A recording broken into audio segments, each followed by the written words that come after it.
Hello बच्चों आज हम आपकी अर्धवार्षिक परीक्षा जो सितंबर में होने वाली है उसकी कक्षा 7 का ये आपके लिए सैम्पल पेपर लाए हैं।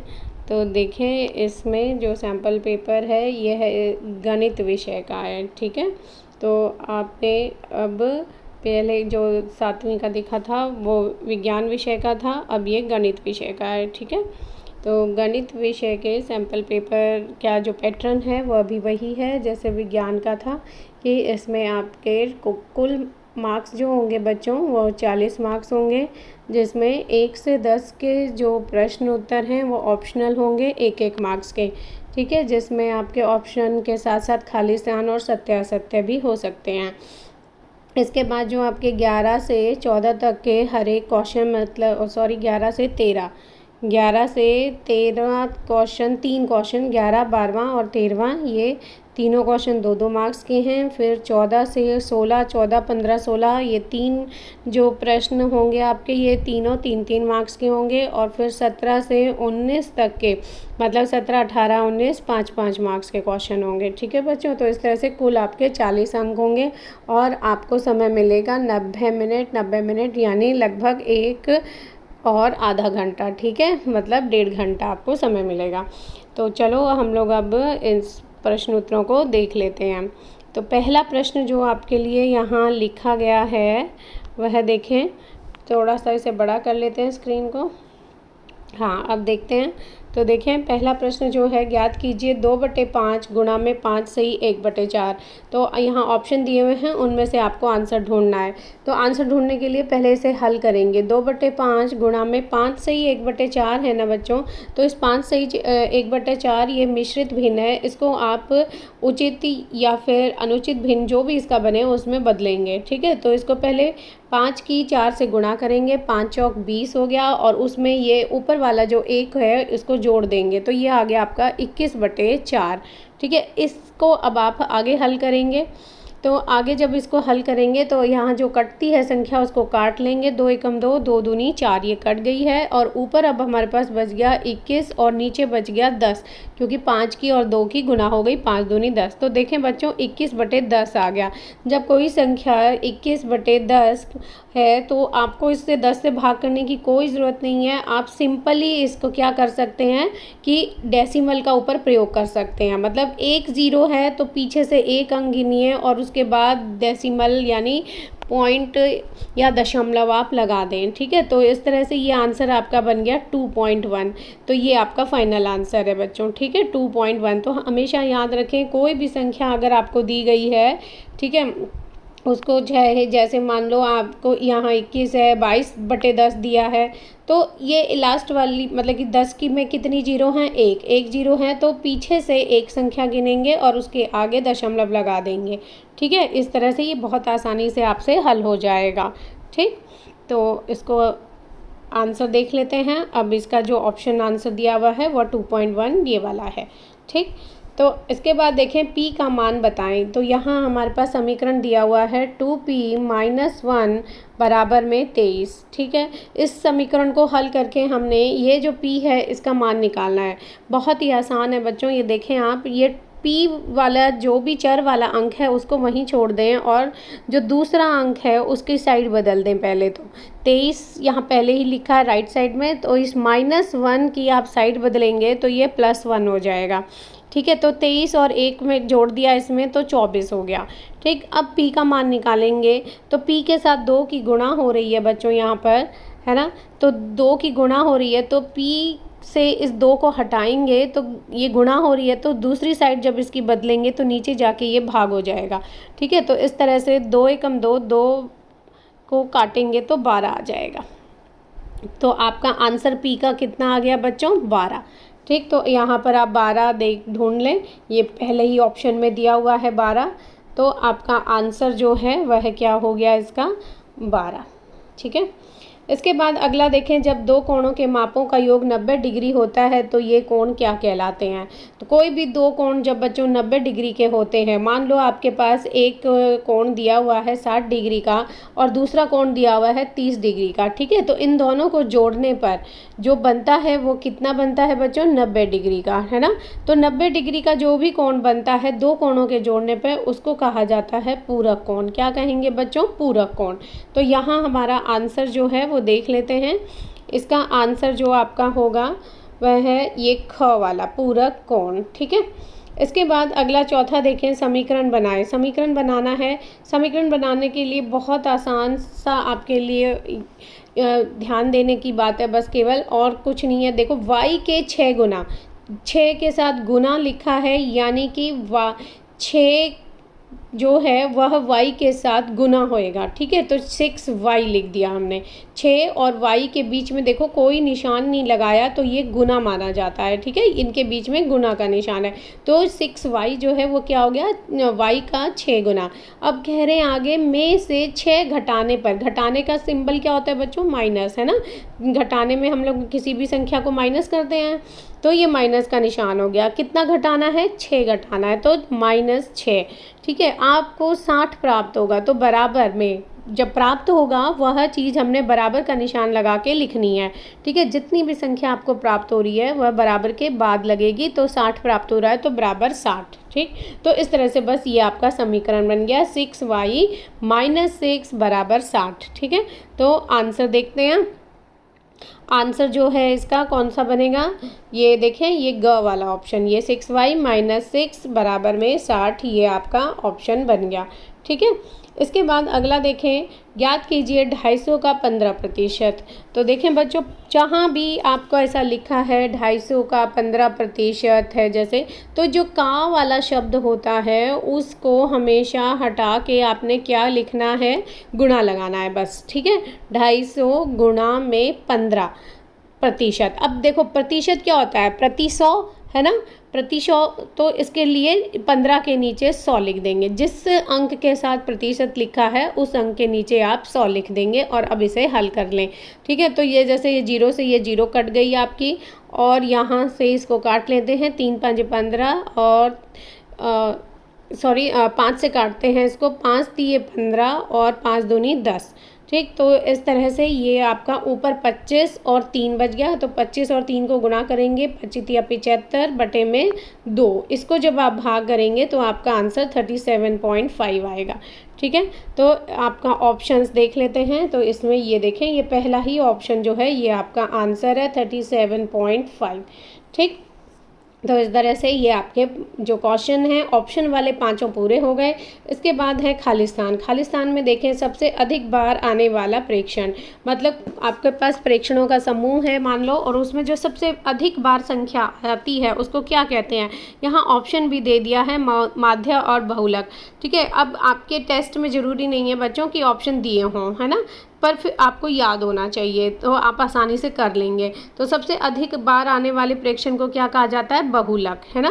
जो जैसे एक वचन बहुवचन होता है ना, तो बहुवचन में एक चीज़ ज़्यादा बार होती है, उसी तरह से आप याद रखेंगे, बहुलक मतलब एक से अधिक बार जो चीज़ है उसके लिए हम बहु शब्द को प्रयोग कर लेते हैं, है ना, बहुवचन जो करते हैं एक से अधिक के लिए।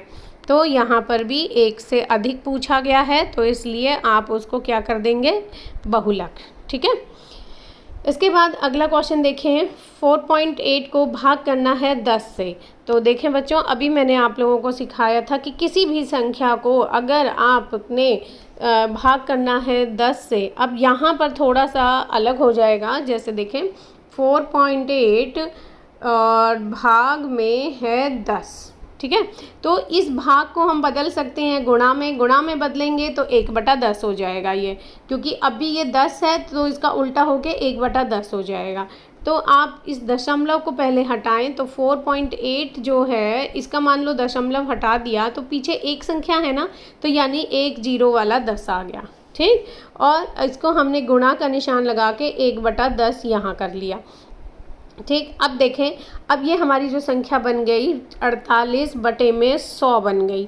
10 की 10 से नीचे इसके नीचे की गुणा करेंगे और 48 की 1 से गुणा करेंगे तो 48 ही आ जाएगा। अब देखो लास्ट में 2 जीरो आ रही हैं आपकी, मतलब जो संख्या है उसके नीचे 2 जीरो हैं, तो ऊपर से 2 अंक गिनेंगे, 1 और 2। पीछे से हमेशा अंक गिनेंगे, तो उसके बाद आपने दशमलव लगाना है, तो आपका आंसर हो गया 0.48। ठीक है, तो इस तरह से आपका आंसर आपने लगाना है, पॉइंट से आगे आप जीरो लिख सकते हैं। 0.48 आपका आंसर आ गया। तो इसका आंसर कितना हो गया बच्चों? 0.48। इसके बाद देखें, अगला है समीकरण, जैसा ही है ये भी, कि इस समीकरण को हमने हल करना है। ठीक है, तो ये यहाँ पर 2m बराबर में 7 है। यहाँ आपको सत्य असत्य बताना है, तो हमें हल करना पड़ेगा। तो देखें बिल्कुल आसान है, m का मान निकालना है और m के साथ 2 की गुणा हो रही है, तो m को यहीं रखें, 2 को साइड बदल दें, तो यहाँ आके 2 भाग हो गया, तो 7/2 आ गया। बस सीधा सा आंसर है आपका 7/2। तो यानी ये सही है, तो ये सत्य। इसके बाद देखें, बहुलक सदैव आंकड़ों में से एक संख्या होता है। तो अब ये बिल्कुल सही बात है कि जो भी हमें आंकड़े दिए गए होते हैं उन्हीं में से बहुलक ढूंढा जाता है। ठीक है, क्योंकि एक संख्या जो अधिक बार आएगी वही बहुलक होती है, तो वो आंकड़ों में ही तो दी होगी, है ना, आंकड़ों से अलग तो हम नहीं ढूंढ सकते उसे, तो वह संख्या हमारी हमेशा आंकड़ों में ही होती है, तो इसलिए इसका आंसर क्या हो जाएगा आपका? सत्य। तो ये आंसर हो गया आपका सत्य। ठीक है, इसके बाद देखें, एक त्रिभुज की कोई 2 भुजाओं की मापों का योग तीसरी भुजा की माप से अधिक होता है। ये भी बिल्कुल ठीक बात है बच्चों, तो ये भी आपका सत्य हो गया। ठीक है, तो इस तरह से ये हमारे 10 क्वेश्चन जो हैं, जो 1-1 मार्क्स के हैं, वो पूरे हो गए। अब आगे देखते हैं, आगे जो क्वेश्चन दिए हुए हैं आपके, वह अलग अलग मार्क्स में हैं। जैसे आपके देखें, जो पहले 11 से 13वां तक 3 क्वेश्चन जो दिए हैं आपके, ये तीनों क्वेश्चन आपके 2-2 मार्क्स के हैं बच्चों, है ना। तो हम लोग इसको अच्छे से करेंगे। ये देखें, निम्न आकृति में x का मान ज्ञात करें। तो x जो है, देख रहे हैं आप, ये इस तरह से चित्र जो बना हुआ है, इसमें x जो है बाहर की तरफ है। ठीक है, तो ये आपका x, तो x का मान ज्ञात करने के लिए क्या करेंगे अब आप, कि जो इसके सामने की भुजाएं हैं, सम्मुख भुजाएं हैं, जो मान लो 50 और 70 हैं, है ना, 50 और 70 इनका जोड़ कर देंगे। बस इतना सा आसान है, क्योंकि किसी भी त्रिभुज के बाह्य भुजा का जो मान होता है वह उसकी सम्मुख भुजाओं के मान के बराबर होता है। ठीक है, तो x बराबर 50 + 70, इनको जोड़ें आप, तो जोड़ने से आपका आ गया आंसर 120 डिग्री। तो x का मान कितना आ गया बच्चों? 120 डिग्री। बस इतना ही आपने करना है। ठीक, इसके बाद अगला क्वेश्चन देखते हैं, 12वां क्वेश्चन। 12वें क्वेश्चन में लिखा है समीकरण बनाइए और हल करें। ठीक है, तो यहाँ समीकरण बनाना है, अभी पीछे भी मैंने आपको सिखाया था, तो अब दोबारा देखें। इसमें देखें, एक संख्या के 8 गुणे में, अब यहाँ देखें फिर से आ रहा है 8 गुणे में, और कोई संख्या है, वह संख्या हमें पता नहीं है। तो जहाँ संख्या नहीं पता है उसको आप x y z कुछ भी मान सकते हैं। मान लो यहाँ पर वह संख्या हमने x मान ली। ठीक है, इसका 8 गुना यानी कि 8 को इसके आगे लिख दें आप, गुना हो गया। ठीक है, 8x हो गया। अब इसमें लिखा है 4 जोड़िए, यानी जोड़ना मतलब प्लस का निशान और बराबर में, मतलब प्लस के साथ 4, ये हो गया। अब कितना प्राप्त हो रहा है आपको? 60 प्राप्त हो रहा है। तो प्राप्त वाली संख्या हम कैसे लिखते हैं? बराबर के निशान के साथ, तो बराबर में आ गया आपके 60। ठीक है, तो इस तरह से ये आपका समीकरण तो पूरा हो गया। अब आपने इसको हल कर लेना है। हल करने के लिए 8x को यहीं रखें और जो बिना चर की संख्या है उसकी साइड बदलते, तो 60 - 4 आ जाएगा। 60 में से 4 घटाएंगे तो 56 आ जाएगा, और x का मान जब निकालेंगे तो 8 की भी साइड बदल देंगे, तो 56 भाग में 8, और इसको आप काट लेंगे, 8 को 56 7 पे जाएगा, तो x का मान आपका 7 आ गया। ठीक है, इस तरह से ये आपका पूरा हल हो जाएगा। अब अगला प्रश्न देख लेते हैं। अगले प्रश्न में लिखा है निम्न आंकड़ों के बहुलक और माध्यक ज्ञात करें। तो देखें बच्चों, बहुलक जो होता है वह क्या है? सबसे अधिक बार आने वाली संख्या, सबसे अधिक बार जो संख्या आती है उसको बहुलक कहा जाता है ना। तो पहले तो इन सभी संख्याओं को आपने क्रम में लिखना है। तो क्रम में कैसे? जो सबसे छोटी संख्या है, जैसे 12 है, वह सबसे पहले फिर आपके बाद उसके बाद 13। अब देखो जितनी बार जो संख्या आई है उतनी बार ही आपने लिखनी है। तो इसके लिए सबसे पहले कुल गिन लें कितने हैं, 1 2 3 4 5 6 7 8 9, 9 संख्याएं हैं। तो आपके जो क्रम में लिखेंगे वहाँ भी 9 संख्याएं पूरी होनी चाहिए। ठीक है, तो 13 एक बार हमने लिख लिया, दूसरी बार और 13 है तो फिर से 13 लिखेंगे। उसके बाद देखें 13 के बाद 14, तो 14 जो है वह कितनी बार है, 3 बार है, तो आप उसे 3 बार लिखेंगे। उसके बाद है आपका 14 के बाद है 16, तो यहाँ 16 लिखेंगे। और फिर 16 एक ही बार है और उसके बाद है 19, तो 19 भी एक ही बार है। अब इन संख्याओं को गिने, 1 2 3 4 5 6 7 8, देखो 8 ही संख्याएं हुई, कोई संख्या बीच में मिस हो गई है। तो मिस कौन सी हुई है बच्चों, ये 12 संख्या हुई है, क्योंकि 12 जो था 2 बार था और हमने केवल उसे एक बार लिखा। तो आप 12 संख्या को एक बार और बढ़ाएं। ठीक है, इस तरह से देखें कि यहाँ पर आपने पूरी संख्याएं गिननी हैं, तो आप उनको दोबारा फिर गिनेंगे तब आपका आंसर बिल्कुल सही आएगा। ठीक, तो अब इसमें देखें बहुलक, बहुलक कौन सी है, जो सबसे अधिक बार संख्या, तो अधिक बार देखें 14 जो है वह 3 बार आया है, तो ये 14 जो है ये आपका बहुलक हो गया। आंसर में आपने लिखना है बहुलक में बराबर 14। इसके बाद इसका माध्यक भी पूछा है, तो माध्यक कौन सी संख्या होती है बच्चों, सबसे बीच वाली संख्या। ठीक है, तो बीच वाली संख्या में अब देखो हमने 9 ये संख्याएं गिनी थी, तो 9 संख्याएं मतलब 4 एक तरफ 4 एक तरफ, तो बीच में 5वीं संख्या आ जाएगी, है ना। तो 5वीं संख्या जो है अपनी वो गिने, 12 दो बार 1 2 3 4 और ये 14 ही फिर से आ रहा है आपका 5वीं संख्या। तो ये आपका माध्यक भी क्या आ जाएगा बच्चों, 14। तो इसका आंसर बहुलक का भी और माध्यक का भी दोनों का आंसर क्या होगा, 14।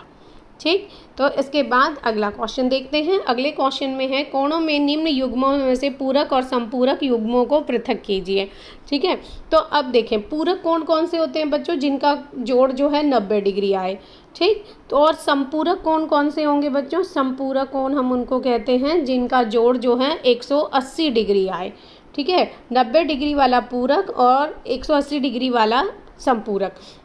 तो देखें यहाँ 65 और 115, इन दोनों को आप जोड़ेंगे, यानी 65 प्लस 115 ऐसे करेंगे, तो इस तरह से आपका जोड़ जो है वह कितना आ जाएगा, पूरा 180 आ जाएगा। तो ये वाला जो हो गया आपका संपूरक हो गया। फिर 63 और 27, तो 63 और 27 को जोड़ेंगे तो आपका 90 आ जाएगा। ठीक है, तो ये वाला कोण आपका पूरक हो गया, 63 और 27 क्या हो गया, पूरक। ऐसे जोड़ के आपने लिखना है, तब आपका आंसर फटाफट आ जाएगा। ऐसे ही 112 और 68 को जोड़ेंगे तो 180 का जोड़ बनेगा जो संपूरक होगा। ठीक, तो इस तरह से आपने इन क्वेश्चंस को करना है। इसके बाद अगला क्वेश्चन देखते हैं हम लोग, 15वां क्वेश्चन आपका। 15वें क्वेश्चन में फिर x का मान हमें निकालना है। तो देखें इसका जो चित्र दिया हुआ है वो इस तरह से दिया है बच्चों। यहाँ पर ये जो कोण है, ये इस तरह का जो भी कोण होता है, आपको याद आ गया होगा कि ये समकोण कहलाता है। समकोण जो होता है वह 90 डिग्री का होता है ना। तो ये हमें दिया हुआ नहीं है, इसको हम खुद से लिख लेंगे 90 डिग्री। यहाँ पर 2x लिखा है और यहाँ पर x लिखा है, इस x का हमें मान ज्ञात करना है। तो आपको याद होगा कि त्रिभुज की कोई तीनों भुजाओं का जो कोण है उनका जोड़ जो होता है वो 180 होता है। तो ये त्रिभुज योग नियम, कोण योग नियम होता है जो 180 डिग्री, तो वही हम इसमें यूज़ करेंगे। तो हो गया आपका x + 2x + 90 बराबर 180। ठीक है, तो इसके बाद ये 2x और ये x ये मिलकर कितना हो जाएगा, 3x + 90 बराबर 180। ठीक, इसके बाद आप इसे समीकरण को आसानी से हल कर सकते हैं। पीछे भी मैंने आपको सिखा दिया था, 180 में से 90 माइनस कर लें और 90 को फिर जो आंसर आएगा उसको 3 से भाग दे दें। ठीक है, तो इस तरह से आपका आंसर निकल जाएगा। अब अगला क्वेश्चन देखते हैं, 16वां क्वेश्चन। 16वें क्वेश्चन में लिखा है मैंने एक टीवी 10,000 रुपये में खरीदकर 20% लाभ पर बेच दिया, मुझे बेचने पर कितना धन प्राप्त हुआ। तो बच्चों यहाँ पर आपने जो 20% लाभ पर बेचा है, तो पहले तो यही निकाल लेते हैं इसका कि टीवी जो है वह खरीदा कितना है, 10,000 का। ठीक है, टीवी जो खरीदा गया है वह है आपका 10,000 का है और 20% उस पर लाभ हुआ। तो पहले इसका 10,000 का 20% निकालेंगे, तो 10,000 गुणा में 20/100। ठीक, तो 100 के 2 जीरो कट गई, तो कितना आ गया आपका यहाँ पर 100 ये है और 20 की गुणा, तो 2,000 रुपये आ गया। ठीक है, ये तो आपका लाभ हो गया। अब वो कह रहे हैं मुझे बेचने पर कितना धन प्राप्त होगा, तो यानी कि 10,000 में खरीदा था और 2,000 उस पे लाभ मिला है, तो 10,000 को आपने 2,000 प्लस कर देना है, तो आपका टोटल कितना बन गया 12,000। तो 12,000 में आपने उसको बेचा है। ठीक है, ये इस तरह से आपका आंसर निकल जाएगा। इसके बाद अगला क्वेश्चन देखते हैं। अगले क्वेश्चन में लिखा है 56,000 पर 2 वर्ष पश्चात किस दर से 280 साधारण ब्याज देय होगा। तो देखें, साधारण ब्याज जो होता है बच्चों, उसके लिए सूत्र होता है हमारे पास। ब्याज के लिए आई से दिखाते हैं बराबर में P into R into T. ठीक है, और बटे में 100, क्योंकि दर जो होती है वो बटे में 100 के साथ निकलेगी। तो यहाँ आई का मान जो आपको दिया हुआ है 280 बराबर मूलधन P जो है आपका 56,000 हो गया। ठीक है, इसके बाद आर जो है वह हमें निकालना है। आर को ऐसे का ऐसा रखें और 2 वर्ष पश्चात यानी कि गुणा में 2।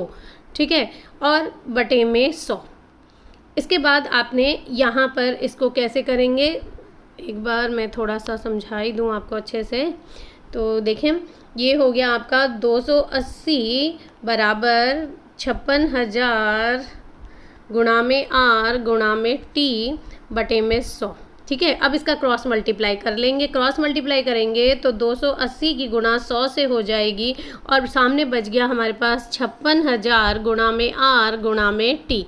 ठीक है, अब ये 280 जो है गुणा 100 को ऐसे ही छोड़ देंगे और ये आर का मान हम इधर रख लेंगे। अच्छा, टी का मान बच्चों आप 2 रखें, क्योंकि टी जो है 2 वर्ष दिया हुआ है।